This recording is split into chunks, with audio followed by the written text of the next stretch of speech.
اگر کسی کا شوہر فوت ہو جائے اور بیوی اور بچوں پر زکوٰۃ لگتی ہو اور ان کو کہیں سے ماہانہ خرچ مل رہا ہے، ان کے سارے اخراجات پورے ہو رہے ہیں، اس کے باوجود بھی ان پر زکوٰۃ لینا جائز ہے یا نہیں؟ لیکن زکوٰۃ تو 52.5 تولہ چاندی کسی کے پاس نہیں ہے، یا اس کی بقدر سونا پراپرٹی وغیرہ نہیں ہے، وہ پراپرٹی جو استعمال میں نہ ہو، تو ایسے آدمی کو زکوٰۃ دے سکتے ہیں، لیکن لینا اس کے لیے مانگنا جائز نہیں ہے اگر اس کی ضرورت پوری ہو رہی ہے۔ تو اب مجھے نہیں پتا شوہر کے انتقال کے بعد بیوی بچوں پہ کیا حالت ہے، ان کی کس قسم کرسی میں ہے، وہ مجھے نہیں معلوم، اس لیے میں جب تک کسی کے حالات سامنے نہیں آئیں گے میں فتویٰ دے نہیں سکتا۔ لیکن اتنی بات ہے کہ اگر ان کی کہیں اور سے ضرورت پوری ہو رہی ہے، ان کا روٹی پانی دال پانی پراپر وے میں چل رہا ہے، تو ان کے لیے پھر زکوٰۃ مانگنا بہرحال حرام ہے، ناجائز ہے۔ کیونکہ جس کے پاس بھی کھانے کو 2 وقت پیٹ بھر کے میسر ہو اور اس کے لیے مکان بھی ہو، گھر کی چھت بھی ہو، یعنی بیسک ضرورتیں اگر اس کی پوری ہو رہی ہیں، پھر اس کے لیے مانگنا بہرحال حرام ہے، خوب سمجھ لیں۔ حالت نفاس کی نماز معاف ہے یا نہیں؟ اگر 40 دن سے زیادہ خون جاری ہے تو کیا تب بھی نماز معاف ہوگی یا نہیں؟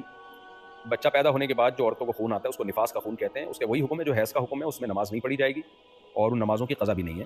لیکن 40 دن سے اگر وہ زیادہ تجاوز کر گیا تو پھر 40 دن کے بعد ان پر نماز واجب ہو جائے گی، اور شوہر کے ساتھ جو میاں بیوی کا ریلیشن ہوتا ہے وہ بھی حلال ہو جائے گا، تو وہ پھر استحاضے کا خون کہلاتا ہے، وہ نفاس کا خون نہیں ہے۔ اسی طرح 40 دن سے پہلے اگر خون بند ہو گیا تو بھی ان پہ غسل کر کے نماز پڑھنا واجب ہو جائے گا، خوب سمجھ لیں۔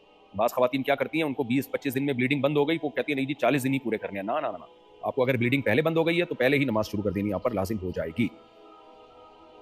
اگر شوہر نے مہر کی رقم ادا نہیں کی اور فوت ہو گیا تو کیا شوہر کے اوپر سے مہر معاف ہو جائے گا جبکہ بیوی نے معاف نہ کیا؟ نہیں جی، معاف نہیں ہوگا۔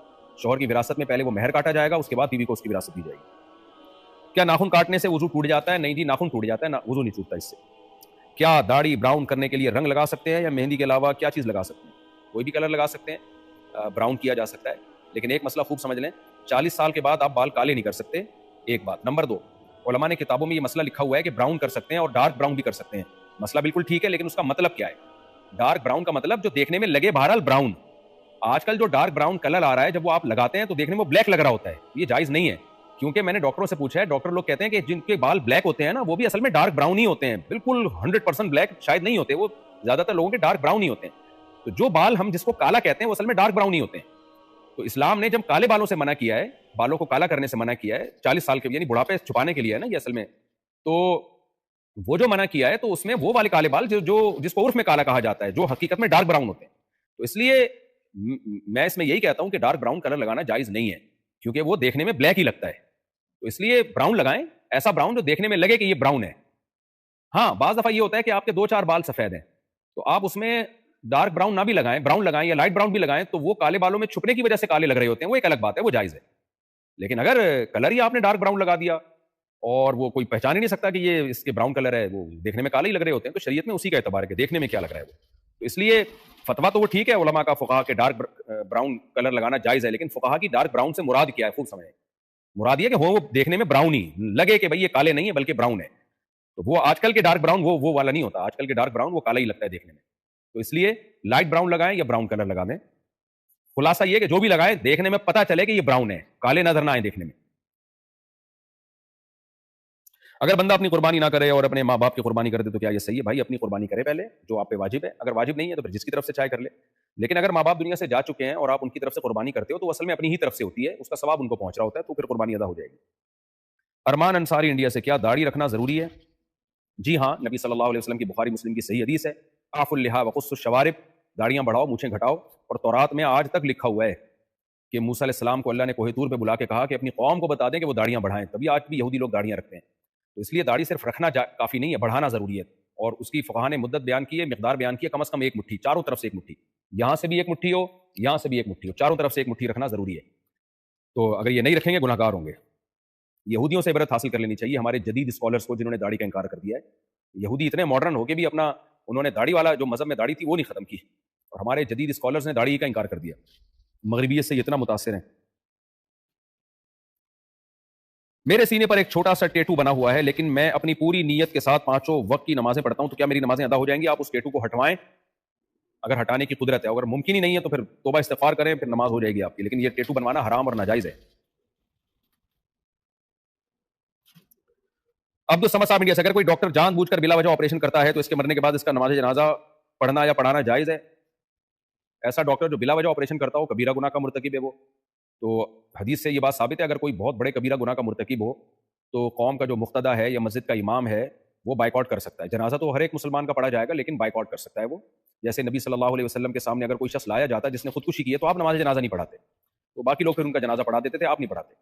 تو کوئی کبیرہ گناہ کا مرتکب ہونا اگر ڈاکٹر کا پتہ ہے بلا وجہ جان بوجھ کر آپریشن کرتا ہے تو پھر تو مسجد کے امام وغیرہ ایسی شخصیات کو بائیکاٹ کرنا چاہیے اور بولنا چاہیے بھائی جو بھی بزرگ لوگ ہیں ان کو بائیکاٹ کر دینا چاہیے. برتھ ڈے منانا کیسا ہے؟ اچھا لیکن یہ بات خوب سمجھ لیں کہ ڈاکٹر بلا وجہ آپریشن کر رہا ہے نہیں کر رہا ہے اس میں آپ کی رائے کا اعتبار نہیں ہے، اس میں ڈاکٹروں ہی کی رائے کا اعتبار ہے.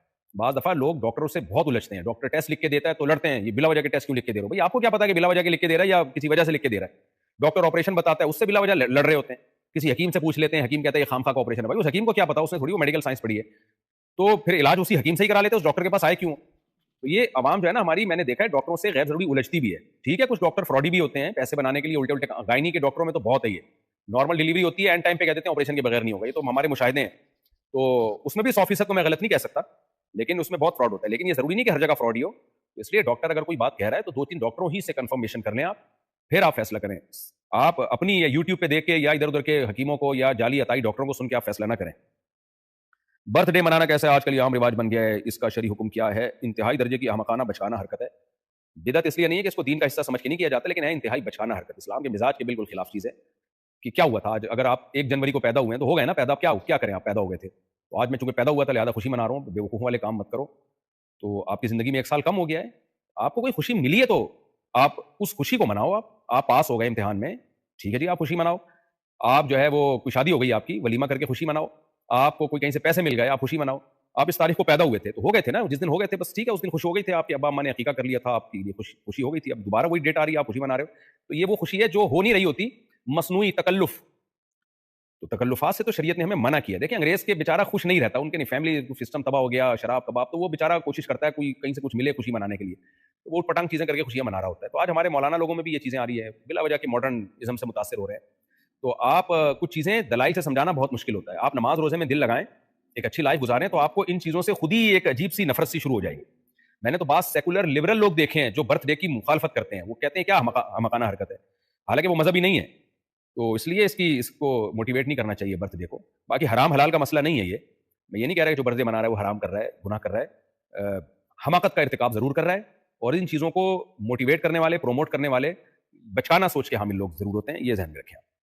بچکانہ کام ہے، بچوں پہ سوٹ کرتی ہیں یہ چیزیں، لیکن بچوں کو بھی روکا کریں تاکہ وہ بھی بچپنے سے باہر نکلیں.